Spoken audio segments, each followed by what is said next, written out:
الحمد لله رب العالمين والصلاة والسلام على أشرف المرسلين وعلى آله وصحبه أجمعين.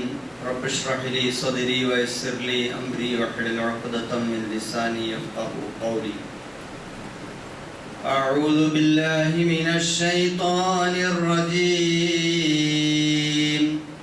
بسم الله الرحمن الرحيم.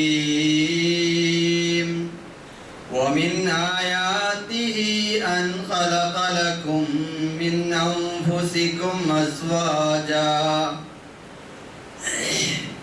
لتسكنوا إليها وجعل بينكم مودة ورحمة إن في ذلك لآيات لقوم يتفكرون. صدق الله العظيم. സ്നേഹാദരണീയരായ സഹോദരന്മാരെ, സത്യവിശ്വാസികൾ, ജീവിതത്തിൻ്റെ നാനാമേഖലകളിലും സർവശക്തനായ അല്ലാഹു സുബ്ഹാനഹു വ തആലയുടെ അവൻ്റെ അന്ത്യദൂതൻ മുഹമ്മദ് റസൂലുള്ളാഹി സ്വല്ലല്ലാഹു അലൈഹി വസല്ലമയുടെ വിധിവിലക്കുകളും ജീവിതചര്യയും മാതൃകയാക്കി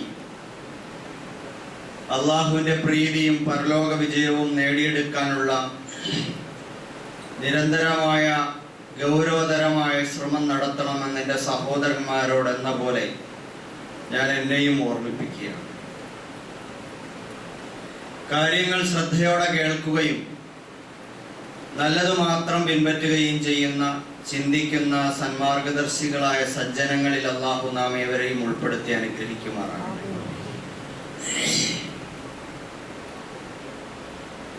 സഹോദരന്മാരെ,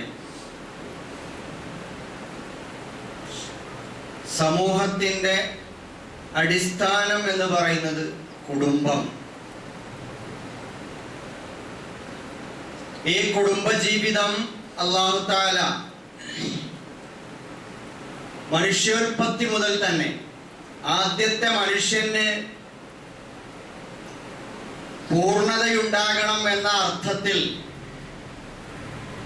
അല്ലാഹു സുബ്ഹാനഹു വ തആല നമ്മുടെ മാതാവ് ഹവ്വ റളിയല്ലാഹു തആല അൻഹയെ കൂട്ടി യോജിപ്പിച്ചു കൊടുത്തത് മുതൽ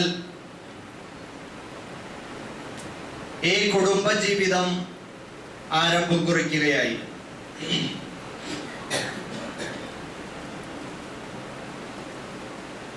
കുടുംബജീവിതം കോടിക്കണക്കായ വർഷങ്ങൾ കൊണ്ട് നിലനിൽക്കുന്ന ഒരു സംവിധാനം. അത് മനുഷ്യന്റെ അടിസ്ഥാന ജീവിതവുമായി ബന്ധപ്പെട്ടതാണ്. സമൂഹത്തിന്റെ നിലനിൽപ്പുമായി ബന്ധപ്പെട്ടതാണ്. മനുഷ്യന്റെ ആദർശവും സംസ്കാരവുമെല്ലാം കൈമാറ്റം ചെയ്യപ്പെടുന്ന ഒരു സംവിധാനമാണ്. മനുഷ്യന് ശരിയായ ശാന്തിയും സമാധാനവുമെല്ലാം പരസ്പരം അണച്ചുകൂട്ടി നൽകാൻ കഴിയുന്ന ഒരു ദൈവികമായ പടച്ചതമ്പുരാന്റെ ഒരു പദ്ധതിയാണ്. അത് ഈമാനിന്റെ പൂർത്തീകരണമാണ്. അതുകൊണ്ട് തന്നെ ഈമാനിന്റെ പൂർത്തീകരണമാണ്. അത് ദീനാണ്, അത് ഇബാദത്താണ്. അപ്പൊ കുടുംബത്തെ ആ അർത്ഥത്തിൽ സംവിധാനിക്കുന്നതിന് കാരണമായി തീരുന്ന വൈവാഹിക ജീവിതം അത് ഈമാനുമായി ബന്ധപ്പെട്ടതാണ്. അതിന്റെ പൂർത്തീകരണം എന്നത് അത് ഇബാദത്താണ്. റസൂലുള്ളാഹി സ്വല്ലല്ലാഹു അലൈഹി വസല്ലം പറയുന്നത് കാണാം, ഇദാ തസവ്വജൽ അബ്ദു ഫഖദ് ഇസ്തക്മല നിസ്ഫദ്ദീൻ. ഒരാൾ വിവാഹിതനായാൽ, വിവാഹം കഴിച്ചാൽ അയാൾ ദീനിന്റെ പകുതി പൂർത്തിയാക്കി കഴിഞ്ഞു. ഫൽയത്തഖില്ലാഹ ഫിന്നിസ്ഫിൽ ബാഖി. ബാക്കിയുള്ള പകുതി അയാൾ അള്ളാഹുവിന്റെ വിധിവിലക്കുകൾ പാലിച്ചുകൊണ്ട് സൂക്ഷിച്ചു കൊള്ളട്ടെ എന്ന് റസൂലുള്ളാഹി സ്വല്ലല്ലാഹു അലൈഹി വസല്ലം പറയും.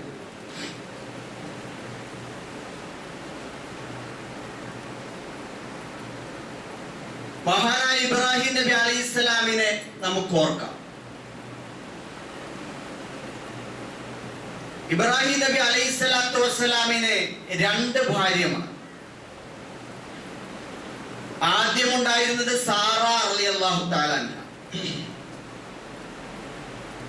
സാറ റളിയല്ലാഹു തആല അൻഹയ്ക്ക് ഈജിപ്തിലെ രാജാവ് ദാനമായി സഹായത്തിന് നൽകിയതാണ് ഹാജർ. സാറ റളിയല്ലാഹു തആല അൻഹയുമായിട്ടുള്ള വിവാഹ ജീവിതത്തിൽ, ദീർഘകാലത്തെ വിവാഹ ജീവിതത്തിൽ സന്താന സൗഭാഗ്യമൊന്നും ഉണ്ടായില്ല. ഇബ്രാഹിം അലൈഹിസ്സലാം തന്റെ ആദർശവും സംസ്കാരവുമെല്ലാം കൈമാറാൻ ഒരു പിന്തുടർച്ചക്കാരൻ ഉണ്ടാവണമെന്നത് അദ്ദേഹത്തിന്റെ താല്പര്യം പോലെ തന്നെ ഭാര്യ സാറയുടെയും താല്പര്യമായി. അങ്ങനെ ഇരിക്കുമ്പോഴാണ് സാറ റളിയല്ലാഹു തആല പറയുന്നത്, അങ്ങേക്ക് ഹാജറിനെ വിവാഹം കഴിക്കാം, ഞാൻ അവളെ അങ്ങയെ ഏൽപ്പിച്ചു തരാം.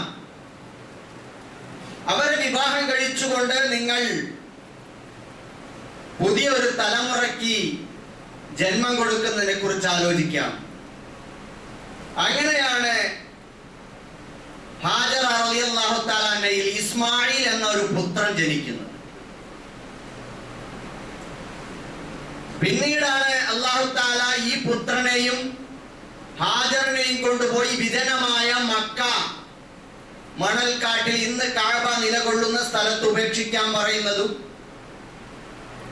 പരീക്ഷണാർത്ഥം അവരെ ഒഴിവാക്കി ഇബ്രാഹിം നബി അലൈഹിസ്സലാം നേരത്തെ ഉണ്ടായിരുന്ന ഫലസ്തീനിലേക്ക് തന്നെ മടങ്ങി വരികയും സാറയുമായിട്ട് ജീവിതം പങ്കുവെക്കുകയും ഒക്കെ ചെയ്യുന്ന അവസ്ഥ. അതിനുശേഷം ഇബ്രാഹിം നബി അലൈഹിസ്സലാമിന് സാറയിൽ ഒരു കുഞ്ഞ് ജനിച്ചു, അതാണ് ഇസ്ഹാഖ്. ഇസ്മായിൽ നബി അലൈഹിസ്സലാം അവിടെ മക്കയിൽ ഹാജർ റളിയല്ലാഹു തആല ജലത്തിന് വേണ്ടി നെട്ടോട്ടമോടി, സഫാ മറവുകൾക്കിടയിൽ അങ്ങോട്ടും ഇങ്ങോട്ടും ഓടി, അവസാനം സംസം പൊട്ടിയൊഴുകുന്ന സംഭവ ബഹുലമായ ചരിത്രം നിങ്ങൾക്കറിയാം.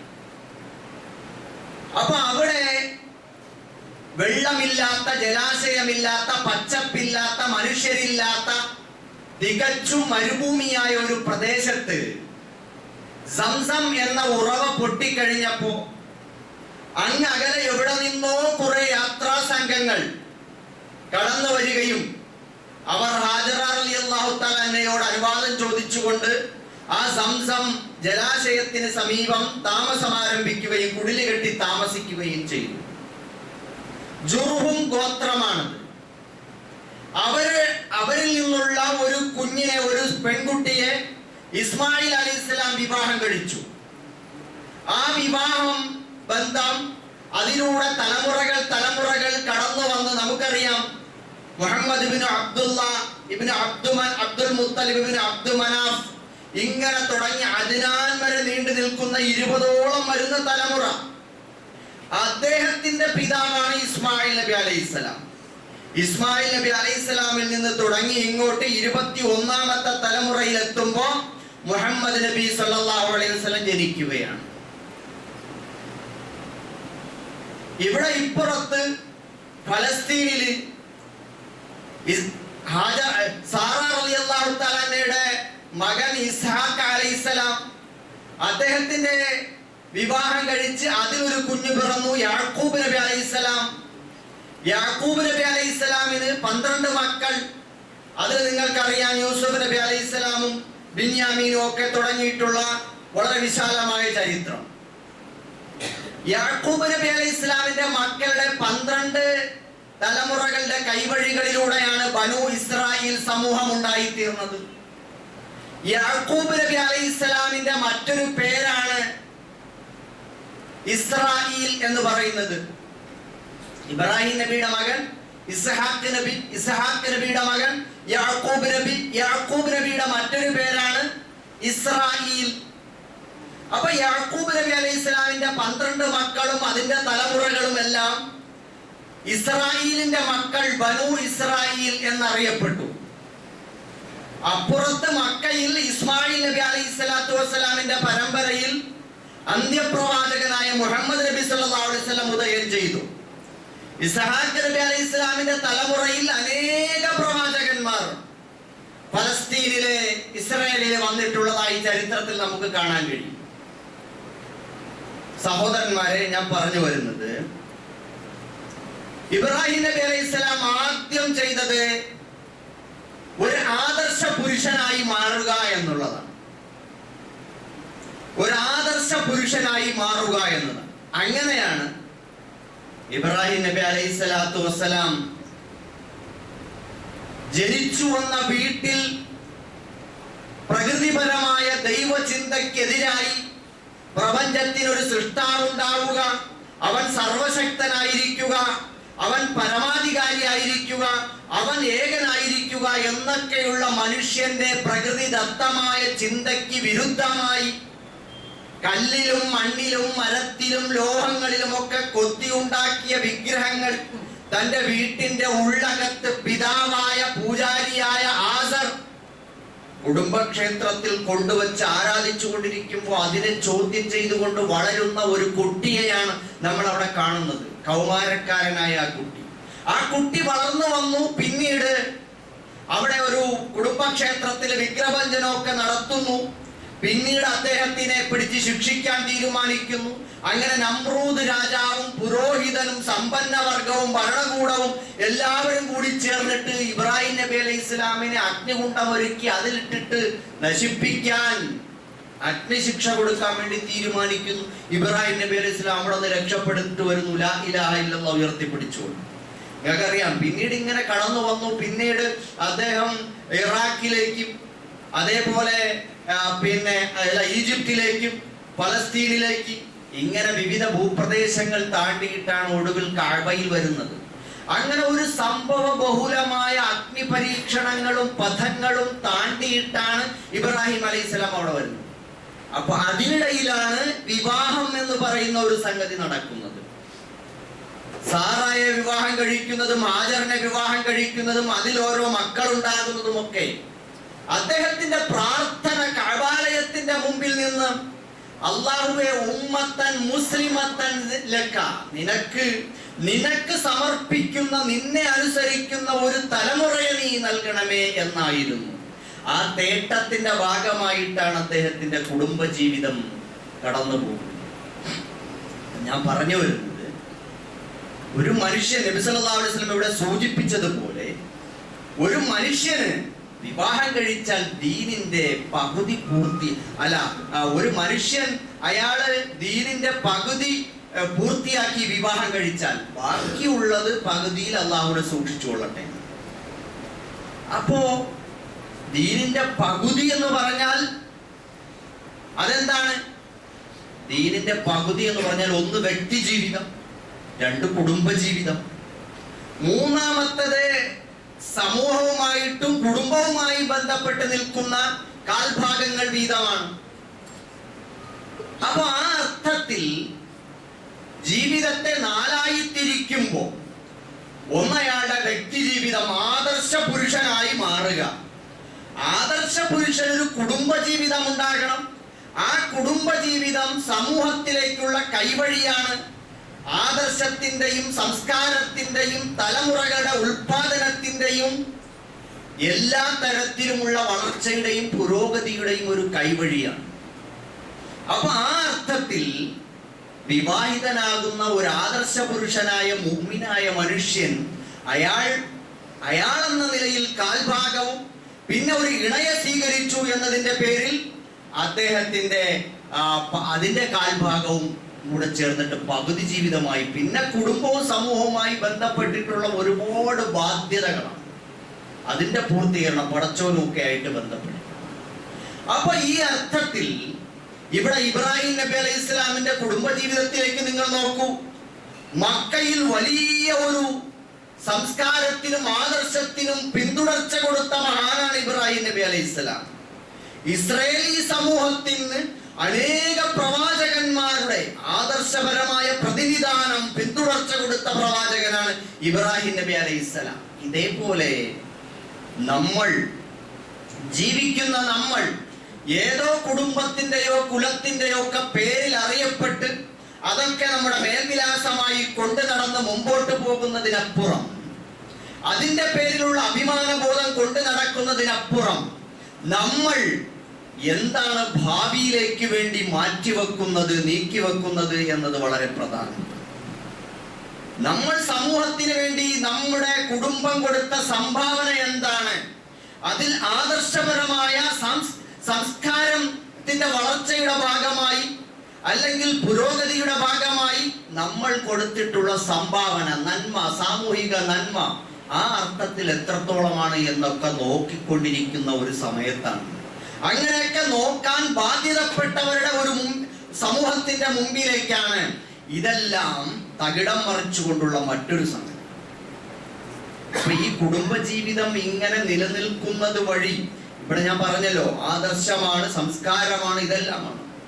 ഇത് കാലാകാലങ്ങളിൽ ഒരുപാട് തലമുറകളായി ഇവിടെ എല്ലാ സമൂഹത്തിലും പടച്ചോൻ നിലനിർത്തിയിട്ടുള്ള ഒരു സംഗതിയാണ്.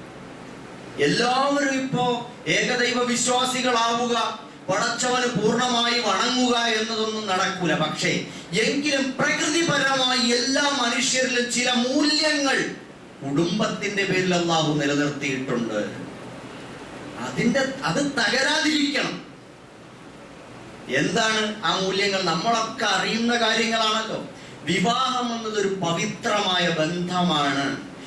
ആ നമ്മുടെ ദാമ്പത്യ ജീവിതത്തിൽ തന്റെ ഇണയുമായി ബന്ധപ്പെട്ട് മാത്രമേ ദാമ്പത്യ ജീവിതം ആകാവൂ. മറ്റുള്ളത് ആക്ഷേപകരമാണ്. അത് സമൂഹത്തിന്റെ മുമ്പിൽ അതൊരു കുറ്റകൃത്യമാണ്. അവിഹിത ബന്ധം എന്നത് ആക്ഷേപകരമാണ് എന്ന ഒരു സംസ്കാരം, ഒരു ചിന്ത പൊതുസമൂഹത്തിൽ എന്ന് നിലനിൽക്കുന്നുണ്ട്, ഇന്നും നിലനിൽക്കുന്നുണ്ട്. ലിബറലിസം ഒക്കെ എത്ര പുരോഗമിച്ചാലും അതൊക്കെ നിലനിൽക്കുന്നുണ്ട്, ആക്ഷേപകരമാണ്. അപ്പൊ വിവാഹ ജീവിതം, ദാമ്പത്യ ജീവിതം പവിത്രമാണെന്ന ബോധം, അതേപോലെ തന്നെ ഗർഭധാരണവും പ്രസവവും മുലയൂട്ടലും കുഞ്ഞുങ്ങളെ പരിപാലിക്കുന്നതും, അതേപോലെ മാതൃത്വത്തെ ബഹുമാനിക്കുന്നതും, അതേപോലെ തന്നെ മാതാപിതാക്കൾ വാർദ്ധക്യത്തിൽ എത്തിയാൽ പരിചരിക്കുന്നതും കുടുംബം പുലർത്തുന്നതും, ഇതെല്ലാം നിലനിൽക്കേണ്ട വലിയ വലിയ കുടുംബപരമായ മൂല്യങ്ങളാണ്, നന്മകളാണ്. അതൊന്നും ആരെങ്കിലും ചെയ്തില്ലെങ്കിൽ സമൂഹത്തിൽ അത് കുറ്റപ്പെടുത്തലുകൾക്കും ആക്ഷേപങ്ങൾക്കും ഇരയാകും എന്നുള്ള കാര്യം നമുക്കെല്ലാവർക്കും അറിയുന്ന കാര്യമാണ്.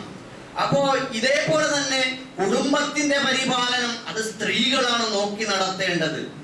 പുരുഷന്മാർ കുടുംബത്തിന്റെ സാമ്പത്തികവും ആരോഗ്യകരവും വിദ്യാഭ്യാസപരവുമായ ഉത്തരവാദിത്തങ്ങളുടെ മേൽനോട്ടം വഹിക്കേണ്ടവനും ആ ചുമതല നിർവഹിക്കേണ്ടവനുമാണ് എന്ന അർത്ഥത്തിലൊക്കെയുള്ള ചിന്തകൾ കുടുംബപരമായി നിലനിൽക്കുന്നത് കൊണ്ടാണ് ഈ സമൂഹമൊക്കെ ഇങ്ങനെ മാതാപിതാക്കളും മക്കളും ഇണകളും ഉത്തരവാദിത്ത നിർവഹണങ്ങളും ഒക്കെയായിട്ടൊരു വ്യവസ്ഥാപിതമായി നടന്നു പോകും. ഇത് പടച്ചവൻ ഈ ഭൂലോകത്ത് സംവിധാനിച്ചിട്ടുള്ള ഒരു സിസ്റ്റമാണ്. അത് എല്ലാ സമൂഹങ്ങളിലും നിലനിൽക്കുന്നുണ്ട്. പക്ഷെ ഇതിന് വിരുദ്ധമായിട്ട് പൈശാചികമായിട്ടുള്ള ഒരു ആശയമാണ് നവലിബറലിസം കൊണ്ടുവന്നിട്ടുള്ളത്. ലിബറലിസത്തിന്റെ പേരിൽ സ്വതന്ത്രമായ വാദം. അതിന്റെ താല്പര്യം എന്താണ്? അത് അങ്ങേയറ്റം സ്വാർത്ഥമായിട്ടുള്ള അവന്റെ താല്പര്യങ്ങൾ, പൈശാചികമായ താല്പര്യങ്ങളുടെ നിർവഹണത്തിന് വേണ്ടിയാണ്. സ്വാർത്ഥമായ സുഖാന്വേഷണമാണ് അതിന്റെ ആകത്തുക എന്ന് പറഞ്ഞാൽ മനുഷ്യന് അവിഹിത ബന്ധങ്ങൾ ഹിതകരമായി തീരുക, അത് നിയമപരമായി തീരുക, അത് ആക്ഷേപകരമല്ലാത്ത നിലയിൽ ഇവിടെ തുടരാൻ കഴിയുക.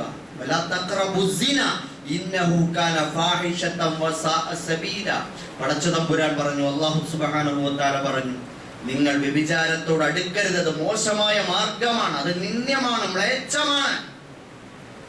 അപ്പോ ആ അർത്ഥത്തിൽ അവിഹിത ബന്ധം അല്ലെങ്കിൽ വ്യഭിചാരം, സിന എന്നത് അത് സർവസമ്മതമായി തീരുന്ന ഒരു ഏർപ്പാടാക്കി മാറ്റുന്നതിന് വേണ്ടിയിട്ടുള്ള മോഹന സുന്ദരമായിട്ടുള്ള ആശയങ്ങളാണ് നവലിബറലിസത്തിന്റെ പേരിൽ മുമ്പോട്ട് കൊണ്ടുവന്നത്.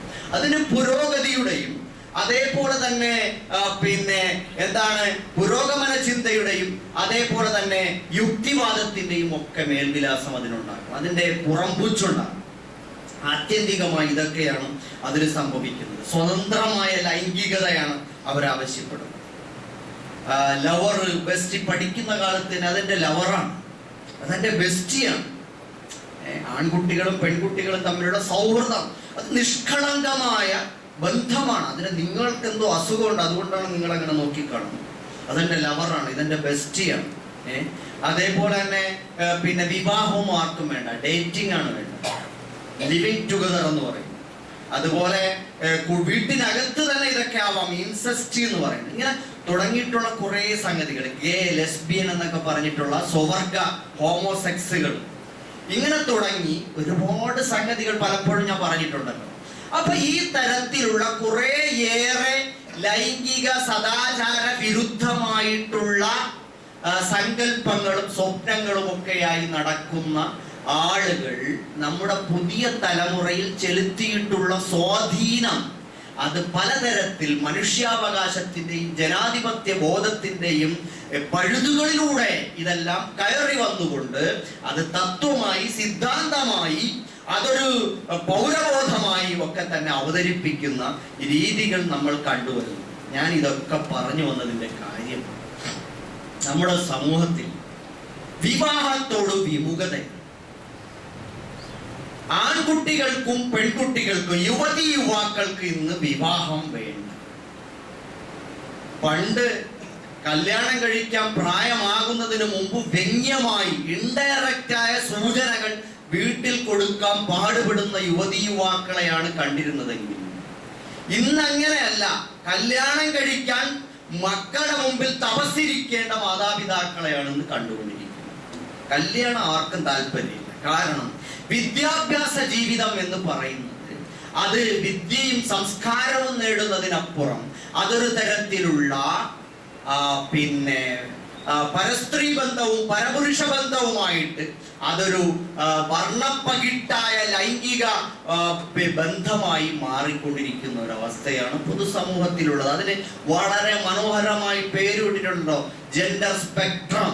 അനേക വർണ്ണരാജികളുള്ള, അനേക ലിംഗത്വത്തിന്റെ അനേക വർണ്ണരാജികളുള്ള, ബഹുവർണ്ണത്തിലുള്ള ലൈംഗിക സങ്കല്പങ്ങളും അത് പൂർത്തിയാക്കാനുള്ള അവസരങ്ങളും സ്കൂളുകളിൽ, കലാലയങ്ങളിൽ, പൊതുസമൂഹത്തിലൊക്കെ ഉണ്ടാകണമെന്ന ഔദ്യോഗികമായ അതിനുള്ള ചിന്തകളും അതിനുള്ള പദ്ധതികളും നിയമങ്ങളും ഒക്കെ വന്നുകൊണ്ടിരിക്കുന്ന കാലമാണ്. അപ്പൊ ഞാൻ പറഞ്ഞു വരുന്നത് ഈ അർത്ഥത്തിലൊക്കെയുള്ള ഈ ചിന്തകൾ, അതിന്റെ പേരിൽ എന്താണ്?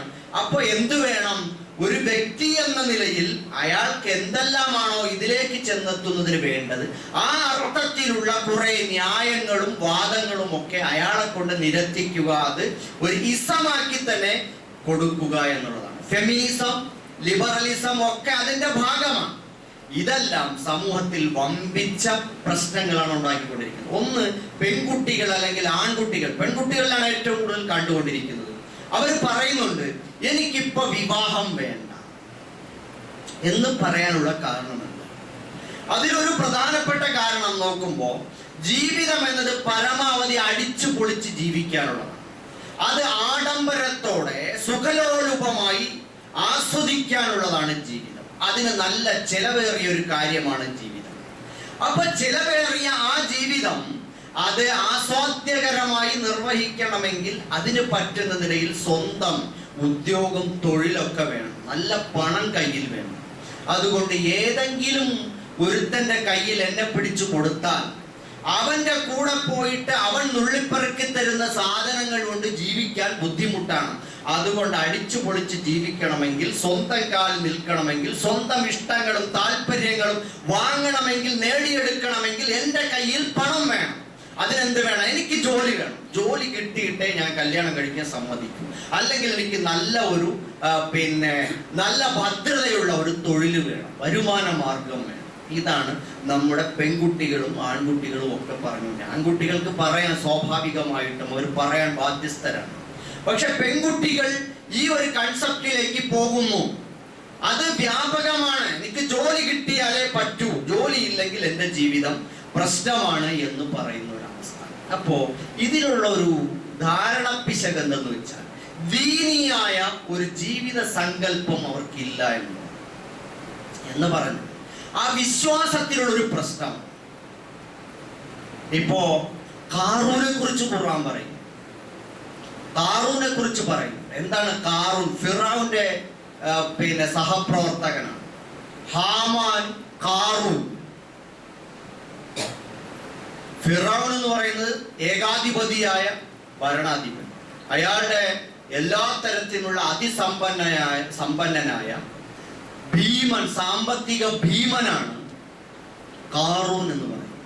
അപ്പോ ഈ എല്ലാ സ്ഥലത്തും കാണാൻ പറ്റും ഭരണകൂടവും അതിസമ്പന്ന വർഗവും അതുപോലെ പുരോഹിതന്മാരും തമ്മിലുള്ള ഒരു കൂട്ടുകെട്ട്, അവിശുദ്ധമായ കൂട്ടുകെട്ട്.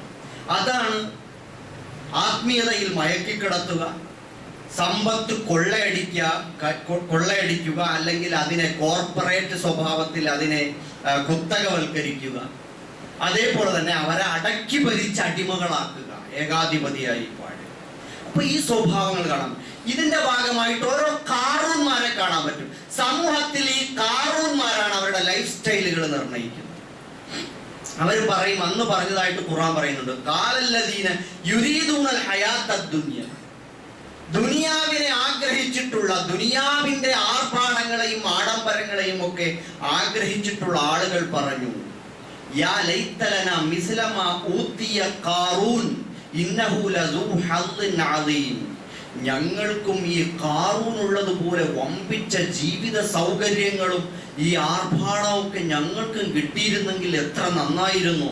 അവൻ വല്ലാത്ത ഭാഗ്യം സിദ്ധിച്ചവൻ തന്നെ. ഇന്നഹു ലസൂ ഹദ്ദിൻ അദീം, അവൻ ഭയങ്കര ഭാഗ്യം സിദ്ധിച്ചവൻ തന്നെ. അപ്പൊ അവരുടെ ജീവിതത്തിന്റെ ദിശ നിർണയിക്കുന്നത്, അവരുടെ ജീവിതത്തിന്റെ ഗോൾ സെറ്റ് ചെയ്യുന്നത് ആ നാട്ടിൽ അവിടെ ഏകാധിപതികൾ അടക്കി വാഴുമ്പോ അവിടുത്തെ യുവാക്കളെ മോഹിപ്പിക്കുന്നത് ഇതേപോലുള്ള അതിസമ്പന്ന വർഗത്തിന്റെ ആർഭാട ജീവിതമാണ്. അവരതിൽ മയക്കി കിടത്തുക. അതേപോലെ തന്നെ അന്ധവിശ്വാസങ്ങളിലൂടെ പൗരോഹിത്യം അവരെ മയക്കി കിടത്താൻ ശ്രമിക്കുക. അവിടെ ഏകാധിപതികൾക്ക് ഭരിക്കാൻ സൗകര്യമാണ്. അപ്പൊ ഞാൻ പറഞ്ഞു വരുന്നതെന്ന് വെച്ചാൽ ഇതേപോലെയാണ് നമ്മുടെ നാട്ടിലായാലും ബിൽ ഗേറ്റ്സും അംബാനിയും അദാനിയും അല്ലെങ്കിൽ നമ്മുടെ യൂസുഫ് അലിയും ആരായിക്കൊള്ളട്ടെ, ഇത്തരത്തിലുള്ള അതിസമ്പന്നരായ ആളുകളാണ് നമ്മുടെ ജീവിതത്തിന്റെ ഖിബില എന്ന് പറയുന്നത്. ഇബ്രാഹിം നബി അലൈഹി സ്വലാത്തു വസ്സലാം ഒരു ആദർശ ജീവിതം പടുത്തുയർത്തി. വിവാഹ ജീവിതത്തിലൂടെ അദ്ദേഹം ആദർശ പുരുഷന്മാരെ സമ്മാനിച്ചു, ഒരു സംസ്കാരവും ആദർശവും ഉയർത്തിപ്പിടിച്ചു. എന്നിട്ടൊരു കഅബ പണിതു. അതിലേക്ക് ദിശ തിരിയാൻ വേണ്ടി പറയുമ്പോ 5 നേരം തിരിഞ്ഞ് നിസ്കരിക്കാൻ പറയണതിന്റെ അർത്ഥം വെറുതെ അങ്ങനെ തിരിഞ്ഞു നിൽക്കാനല്ല. ആ ഇബ്രാഹിം അലൈഹിസ്സലാമിലേക്കും അവരുടെ കുടുംബത്തിന്റെ ആദർശത്തിലേക്കും സംസ്കാരത്തിലേക്കും സമർപ്പണത്തിലേക്കും നോക്കണം. ഈ ലോകമല്ല താൽക്കാലികം, ഇവിടെ റബ്ബാണ് നിങ്ങൾക്ക് അനുഗ്രഹം തരുന്നവൻ. അതാണ് സംസം വിളിച്ചു പറയുന്നത്, അതാണ് സഫാ മർവകൾ വിളിച്ചു പറയുന്നത്. ഇതെല്ലാം നമുക്ക് പഠിപ്പിച്ചു തന്നിട്ട് അള്ളാഹു പറയുന്നത് എന്താണ്? നിങ്ങൾക്ക് ഈ ലോകം താൽക്കാലികമാണ്, പാരത്രിക ലോകമാണ് നിങ്ങളുടെ ശാശ്വതമായ ലോകം, സുഖാസ്വാദനത്തിന്റെ ലോകം. ഇത് താൽക്കാലികമാണ് എന്നാണ്. അപ്പൊ നമ്മൾ ഖിബില അവിടെയാണ്. നമ്മുടെ ഖിബില കാറൂന്മാരുടെ സാമ്പത്തിക ആസ്ഥാനങ്ങളിലേക്കാണ്, അല്ലെങ്കിൽ അവരുടെ വലിയ വലിയ സൗധങ്ങളിലേക്കാണ് നമ്മുടെ നോട്ടം. അതാണ് നമ്മുടെയൊക്കെ ജീവിതത്തിന്റെ ഖിബിലയായി മാറിപ്പോകുന്നത്. അപ്പൊ ആ അർത്ഥത്തിൽ നമുക്കും ഇതേപോലെ ഒരു ബിൽ ഗേറ്റ്സോ അംബാനിയോ ഒക്കെ ആവാൻ എന്താണ് വഴി?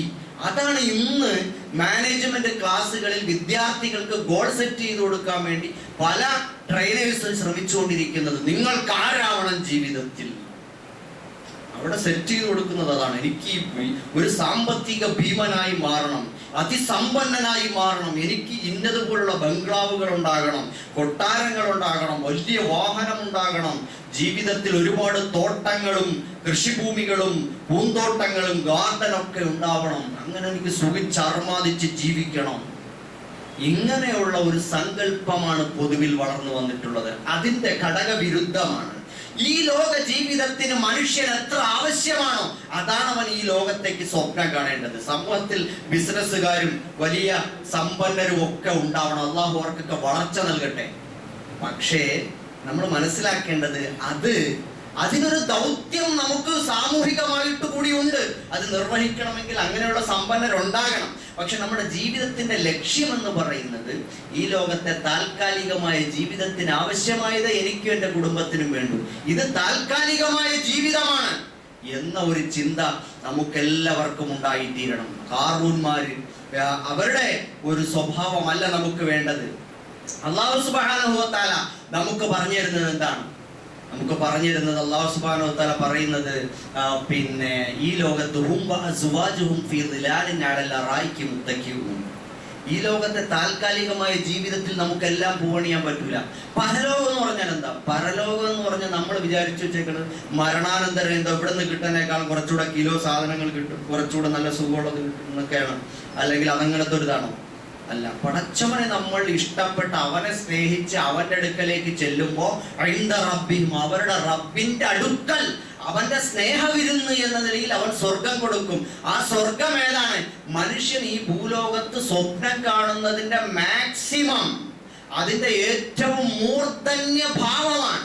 ഒരു മനുഷ്യന് സുഖത്തെക്കുറിച്ചും സന്തോഷത്തെക്കുറിച്ചും ആർഭാടത്തെക്കുറിച്ചും ആഡംബരത്തെക്കുറിച്ചും സുഖലോലുപതയെക്കുറിച്ചും എത്ര സ്വപ്നം കാണാൻ പറ്റുമോ അതിന്റെ പരമാവധി നമുക്ക് സ്വപ്നം കാണാം. പക്ഷേ ആ സ്വപ്നമെല്ലാം പൂവണിയുന്നത് പരലോകത്താണ്, ഈ ലോകത്ത് നടക്കൂല. എത്ര അതിസമ്പന്നനായാലും അവന്റെ ജീവിതത്തിന്റെ എല്ലാ ആഗ്രഹങ്ങളും പൂർത്തീകരിച്ച് സായുജ്യമടഞ്ഞുകൊണ്ട് ഈ ലോകത്ത് നിന്ന് പിരിയാൻ സാധിക്കൂല. പരലോകം എന്നത് മനുഷ്യൻ ഇവിടെ സ്വപ്നം കാണാനേ പറ്റുള്ളൂ. അതിൽ പരിമിതമായത് നേടിയെടുക്കാൻ കഴിയും, താൽക്കാലിക ജീവിതത്തിൽ ഉപയോഗപ്പെടുത്താൻ പറ്റും. ശാശ്വതമായ ലോകത്ത് ഏറ്റവും ഉയർന്ന അവസ്ഥയിൽ മനുഷ്യ സ്വപ്നങ്ങൾ നീതിയെക്കുറിച്ച്, നന്മയെക്കുറിച്ച്, സുഖത്തെപ്പറ്റി, സന്തോഷത്തെപ്പറ്റി, ആഹ്ലാദത്തെപ്പറ്റി കാണാൻ കഴിയുന്ന സ്വപ്നത്തിന്റെ പാരമ്യതയാണ് നമ്മൾ കാണുന്നതിന്റെ അപ്പുറമാണ്. അത് അല്ലാഹു തആല തന്നെ നമുക്ക് അതിനെ കുറിച്ച് പറഞ്ഞു. റസൂൽ സല്ലല്ലാഹു അലൈഹി വസല്ലം മുഖേന ആ പരലോകം എന്ന് പറഞ്ഞാൽ എന്താ? ഒരു ചിന്ത കൊണ്ടും ചിന്തിച്ചിട്ടില്ലാത്ത, ഒരു കണ്ണുകൊണ്ടും കണ്ടിട്ടില്ലാത്ത, ഒരു കാത് കൊണ്ടും കേട്ടിട്ടില്ലാത്ത അത്രയും ഉയർന്ന അവസ്ഥയിലുള്ള സുഖ സാമ്രാജ്യമാണ് സ്വർഗം എന്ന് പറയുന്നത്.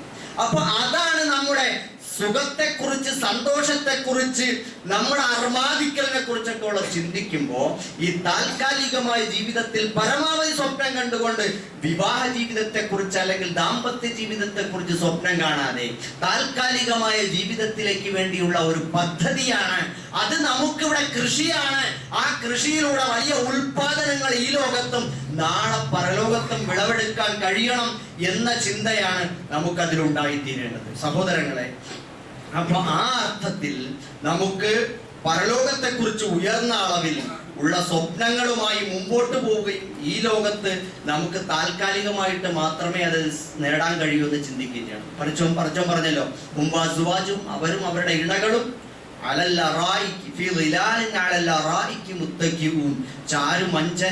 ചാരുമഞ്ചങ്ങളിൽ മരത്തണലുകളിൽ അങ്ങനെ വിശ്രമിക്കുന്നവരായിരിക്കും. കാലാകാല സ്വർഗത്തിലായിരിക്കും.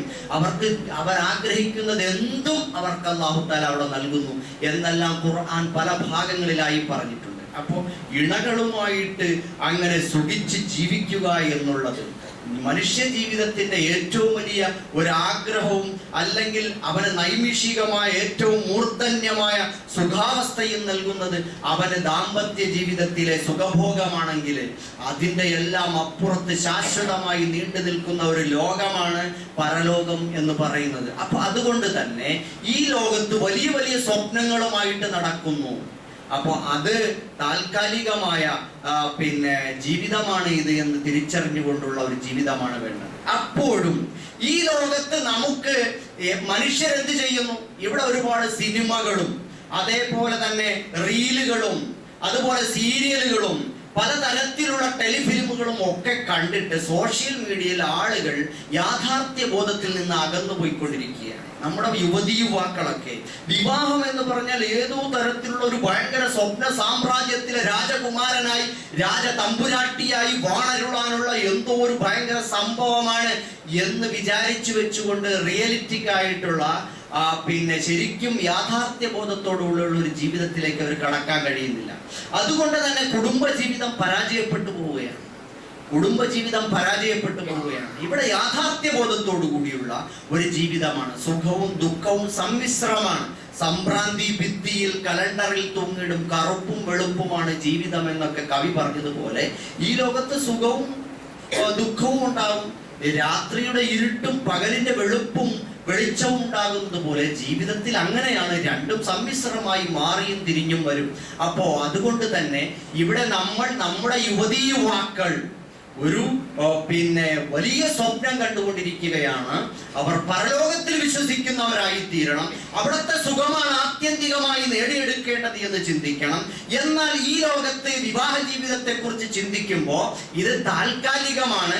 എന്നാൽ അത് റിയൽ ആയിട്ടുള്ള യാഥാർത്ഥ്യ ബോധത്തോടുള്ള ഒരു കുടുംബ ജീവിതമാണ് മനുഷ്യൻ അവന് ഉണ്ടാകുന്ന. അതായത് എല്ലാ വിശ്വാസികൾക്കും എല്ലാ മനുഷ്യർക്കും കുറവുകളുണ്ടാകും. എല്ലാം തികഞ്ഞ ആരും ഉണ്ടാവില്ല. അപ്പൊ നബി സല്ലല്ലാഹു അലൈഹി വസല്ലം അതിനെ കുറിച്ച് പറഞ്ഞ മാനേജ്മെന്റിന് കുടുംബജീവിതത്തെ മാനേജ് ചെയ്യാൻ പറഞ്ഞു തന്നത് എന്താ? ഇൻ കരിഹ മിൻഹാ ഖുലുഖൻ വറളിയ മിൻഹാ ആഖർ. അവളിൽ നിന്ന് ഒരു വെറുപ്പുള്ള സ്വഭാവം കണ്ടാൽ അവളിലുള്ള ഒരു നല്ല സ്വഭാവം ഓർത്തിട്ട് നീ തൃപ്തിപ്പെടുക എന്ന്.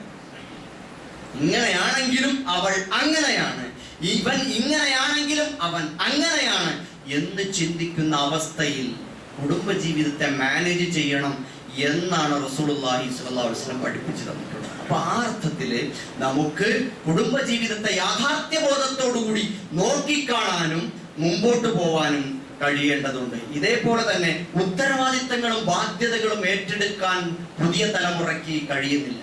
എല്ലാവരും സ്വാർത്ഥരാണ്. ഞാനൊരു വ്യക്തിയാണ്. എന്റെ സ്പേസ്, എന്റെ ഫ്രീഡം, എന്റെ സ്വാതന്ത്ര്യം, എന്റെ ഇടം, എന്റെ അവകാശങ്ങൾ, എന്റെ ചോയ്സ്, എന്റെ താല്പര്യങ്ങൾ, മൈ ബോഡി മൈ ചോയ്സ് എന്നൊക്കെ പറഞ്ഞിട്ട് പോകുന്ന ഒരവസ്ഥയാണ്. അപ്പോ സ്വാർത്ഥമായി പോവുകയാണ്. അവിടെ തിരിച്ചറിയേണ്ടത് നമ്മൾ ഈ ലോകത്തേക്ക് കടന്നു വരുന്നത് ഒറ്റയ്ക്ക് ആരോടും ബാധ്യതയില്ലാത്ത ആളായിട്ടല്ല. മറ്റ് ജീവജാലങ്ങൾ, ഒരു കോഴിക്കുഞ്ഞ് ജനിച്ചാലും 5 മിനിറ്റ് കഴിയുന്നതിന് മുമ്പ് അത് ചാടി എഴുന്നേറ്റ് ഓടും. അതിന് ആരുടെ ആശ്രയം വേണ്ട.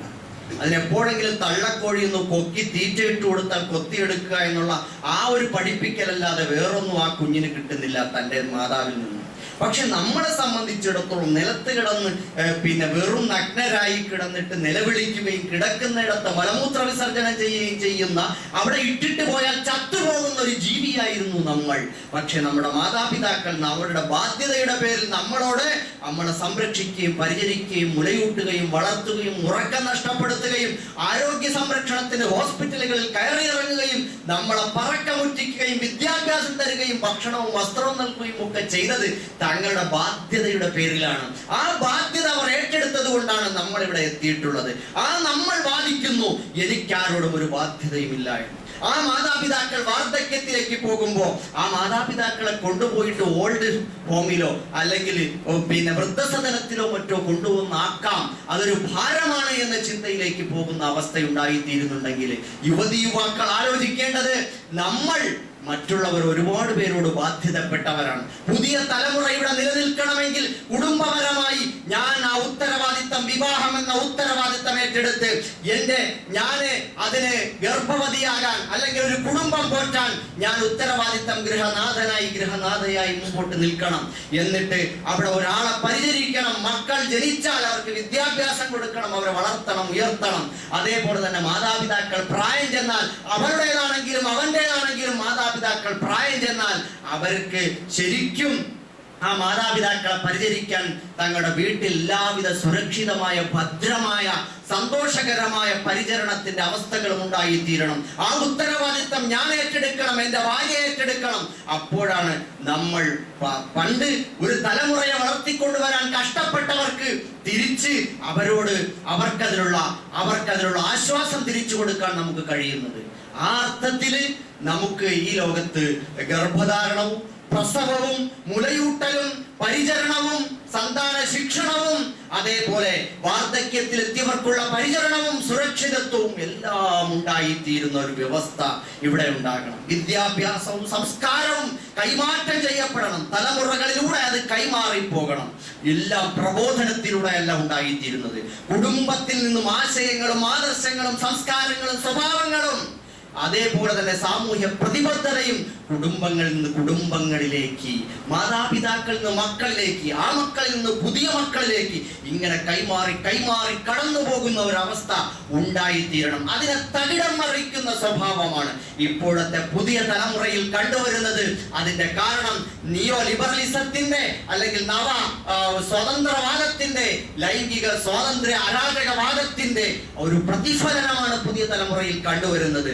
അതേപോലെ തന്നെ വിവാഹം എന്ന് പറയുന്നത് ഇരുമ്പ് മതിലാണ് എന്നാണ് അവർ വിചാരിച്ചിരിക്കുന്നത്. എന്ന് പറഞ്ഞാല് വിവാഹത്തിന് മുമ്പ് കലാലയങ്ങളിൽ ഇഷ്ടം പോലെ പ്രണയിച്ച് നടക്കാം. ഒരുപാട് ആളുകളുമായിട്ട് ഒരുപാട് കോണ്ടാക്റ്റുകളുണ്ട്. ആരുമായിട്ടും പ്രണയിക്കാം, ഇഷ്ടപ്പെടാം, പങ്കുവെക്കാം, ശരീരവും മനസ്സും പങ്കുവെക്കാം. ആ അവസ്ഥയിൽ പൂമ്പാറ്റകളെ പോലെ ഇങ്ങനെ തേൻ കുടിച്ച് നടന്നവരാണ്. ഇപ്പോൾ വിവാഹം എന്നത് പരിമിതപ്പെടുത്തുകയാണ്. അതിന്റെ അപ്പുറത്തേക്ക് സൗഹൃദം പങ്കുവെക്കാൻ അല്ലെങ്കിൽ ജീവിതം പങ്കുവെക്കാൻ, ബന്ധപ്പെടാൻ കഴിയുന്നില്ല. അച്ചടക്കം, ചിട്ട, നിയന്ത്രണം ഇതൊക്കെ വരികയാണ്. ചില നിയന്ത്രണങ്ങൾ ഉണ്ടാകണമല്ലോ. ചുറ്റുമതിലുകളില്ലാത്ത ജീവിതം പ്രശ്നകലുഷിതമായിരിക്കുമല്ലോ. ഏതൊരു വിലപ്പെട്ട സംഗതിക്കും വീട് വെച്ചാലും മതിൽ കെട്ടുമെന്നതുപോലെ ഏതൊരു സംഗതിക്കും അതിൻ്റെതായ മറകളും അതിൻ്റെതായ ചുറ്റുമതിലുകളും ആവരണങ്ങളും ഉണ്ടാകുമല്ലോ. കുടുംബ ജീവിതത്തിനും അച്ചടക്കത്തിന്റെ, നിയന്ത്രണത്തിന്റെ സ്വാഭാവികമായിട്ടുള്ള അല്ലെങ്കിൽ ധാർമ്മികമായ നിയന്ത്രണത്തിന്റെ ചുറ്റുമതിലുകളും ചിട്ടകളും ഇല്ലെങ്കിൽ ആ ജീവിതം തകർന്നു പോകും. തമ്മിലുള്ള ധാരണകൾ തെറ്റിപ്പോകും.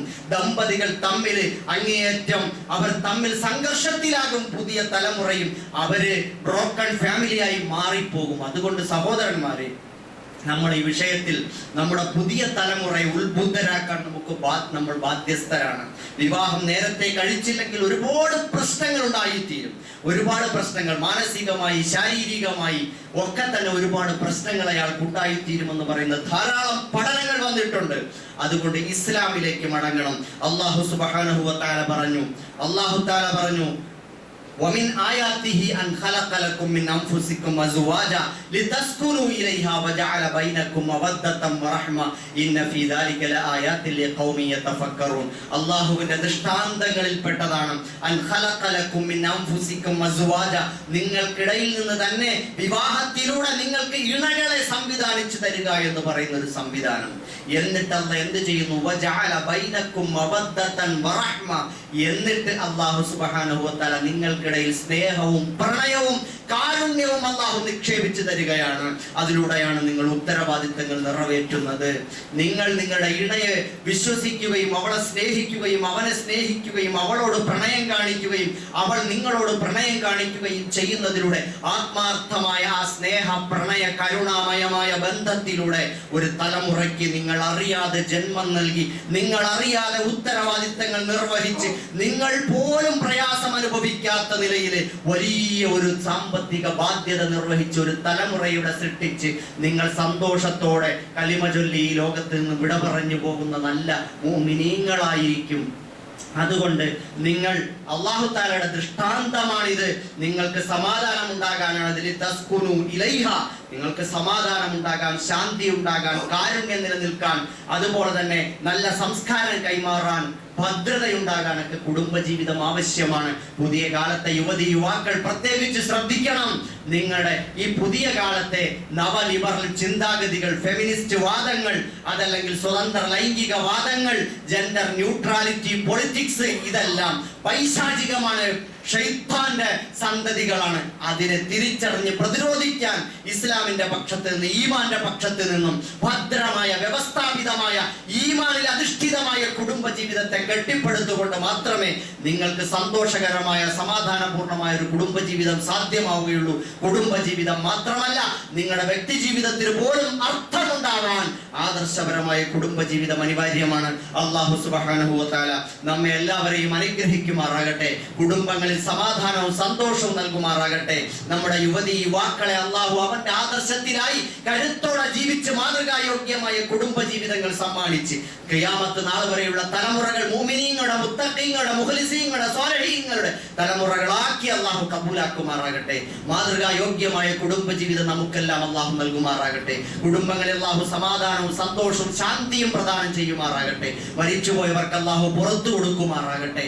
നമ്മൾ വളർന്നു വരുന്ന മക്കളെ അല്ലാഹു നല്ലവരാക്കി തീർക്കുമാറാകട്ടെ. നമ്മുടെ രോഗികൾക്ക് പൂർണ്ണമായി രോഗശമനം അല്ലാഹു നൽകുമാറാകട്ടെ. ഒരുപാട് പേര് രോഗശമനത്തിന് വേണ്ടി ദുആ ചെയ്യാൻ വേണ്ടി പറഞ്ഞിട്ടുണ്ട്.